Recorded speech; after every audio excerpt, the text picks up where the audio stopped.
Kemudian aku melihat langit baru dan bumi baru. Langit pertama dan bumi pertama menghilang, dan laut menghilang dua, dan aku melihat kota suci, Yerusalem baru, turun dari surga. Itu berasal dari Allah, dihiasi dan siap, berpakaian seperti pengantin yang akan menemui mempelai laki-lakinya. 3. Saya mendengar suara nyaring dari takhta, yang berkata, sekarang tempat tinggal Tuhan ada di antara manusia. Tuhan sendiri akan menyertai mereka dan akan menjadi Tuhan mereka. 4. Dia akan menghapus semua air mata dari mata mereka. Tidak akan ada lagi kematian, tidak ada kesedihan, tidak ada tangisan, tidak ada lagi rasa sakit. Hal-hal lama telah berlalu. 5. Dia yang duduk di tahta berkata, sekarang aku membuat semua hal-hal baru, dan dia juga berkata kepadaku, tuliskan ini, karena kata-kata ini benar dan dapat dipercaya. 6. Dan dia melanjutkan, semua sudah selesai. Akhir. Bagi mereka yang haus, aku akan memberikan air minum gratis biaya dari sumber air kehidupan. 7. Mereka yang memperoleh kemenangan akan menerima dari saya, dan sekarang, aku akan menjadi Tuhan mereka, dan mereka akan menjadi anak-anakku. 8. Tetapi para pengecut, para pengkhianat, mereka yang melakukan dosa keji, para pembunuh, orang-orang yang tidak bermoral, mereka yang melakukan sihir, mereka yang menyembah berhala dan semua pendusta, tempat orang-orang ini adalah danau di mana api dan belerang menyala, yang merupakan kematian kedua. 9. Salah satu dari 7 malaikat yang memiliki 7 mangkuk berisi 7 malapetaka terakhir datang dan berkata kepadaku, mari, dan aku akan menunjukkan kepadamu mempelai wanita, istri anak domba 10. Kemudian roh Allah menangkap saya, dan malaikat itu membawa saya ke sebuah gunung yang besar dan sangat tinggi. Dia menunjukkan kepada saya Yerusalem, kota suci, turun dari surga dan datang dari Tuhan. 11. Bersinar dengan kemuliaan Tuhan.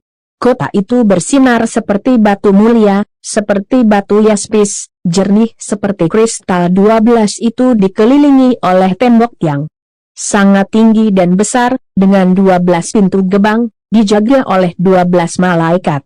Pada gerbang-gerbang itu tertulis nama ke-12 suku bangsa Israel. 13. Ada 3 pintu gerbang di setiap sisi, 3 ke utara, 3 ke selatan, 3 ke timur, dan 3 ke barat. 14. Tembok kota itu dibangun di atas 12 batu, di atasnya tertulis nama ke-12 rasul anak domba itu. 15. Malaikat yang berbicara kepadaku itu membawa tongkat emas untuk mengukur kota itu, pintu-pintu gerbangnya, dan temboknya. 16. Kota itu berbentuk bujur sangkar, karena panjangnya sama dengan lebarnya.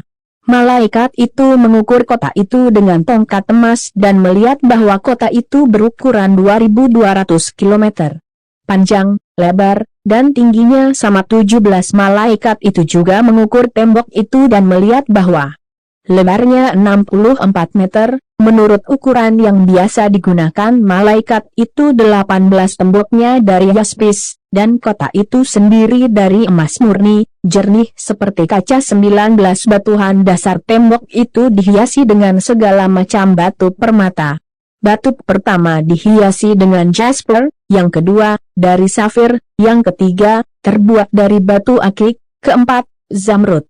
20-5, dari sardonyx, ke-6, dari sardius, ke-7, dari chrysolite, ke-8, beryl, ke-9, topaz, ke-10, dari chrysoprase, ke-11, dari eceng gondok, dan yang ke-12, dari batu kecubung. 21. Ke-12 pintu gerbang itu adalah 12 mutiara, dan masing-masing gerbang ini terbuat dari 1 mutiara.